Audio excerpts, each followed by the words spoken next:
मराठा आरक्षणाला आव्हान देणाऱ्या याचिका फेटाळण्यात याव्यात अशी विनंती राज्य सरकारनं हायकोर्टात केली आहे। मराठा आरक्षणासंदर्भात राज्य सरकारनं आज 49 पानी प्रतिज्ञापत्र सादर केलंय। सखोल संशोधन करून मागासवर्ग आयोगाचा अहवाल तयार केल्याचा दावा राज्य सरकारनं केलाय। याचिकाकर्त्यांनी दिलेली आकडेवारी चूक असल्याचा दावाही सरकारनं केलाय आणि या प्रकरणाची पुढची सुनावणी येत्या 23 तारखेला होणार आहे।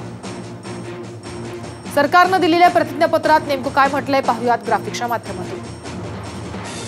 सुप्रीम कोर्टाचा इंदिरा सहानी केसचा निकाल हा केंद्रातील नोकऱ्यांमधील आरक्षणाबाबत आहे। त्याचा राज्यातल्या आरक्षणाशी कोणताही संबंध नाही।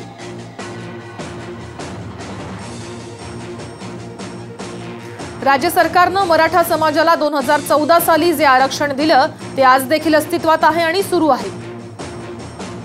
मराठा आरक्षणासाठी बापट आयोगाने दिलेले 23 पैकी 12 गुण याचा मराठा आरक्षणाशी काहीही संबंध नाही।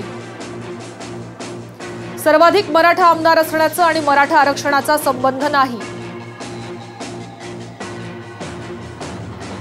54% शैक्षणिक संस्था या मराठ्यांच्या आहेत आणि याचे पुरावे याचिकाकर्त्यांनी द्यावे। 17 पैकी 12 मुख्यमंत्री मराठा समाजाचे झाले म्हणून त्यांना आरक्षण नको का? तर या याचिकाकर्त्यांचं नेमकं काय म्हणणं आहे ते आता आपण पाहूया। राज्य सरकार म्हणते 2014चा मराठा आरक्षणाचा कायदा आजही अस्तित्वात आहे। अहो, माननीय उच्च न्यायालयाने स्थगिती दिलेला, ह्याच उच्च न्यायालयाने स्थगिती दिलेला आदेश आहे तो सुद्धा आज अस्तित्वात आहे आणि चालू आहे असं म्हणणं हे धारिष्ट्य आहे बाबा। हे अशा प्रकारे आम्ही कधीच म्हणजे ॲफिडेव्हिट पाहिलेलं नव्हतं, पहिल्यांदाच असं ॲफिडेव्हिट पाहिलं।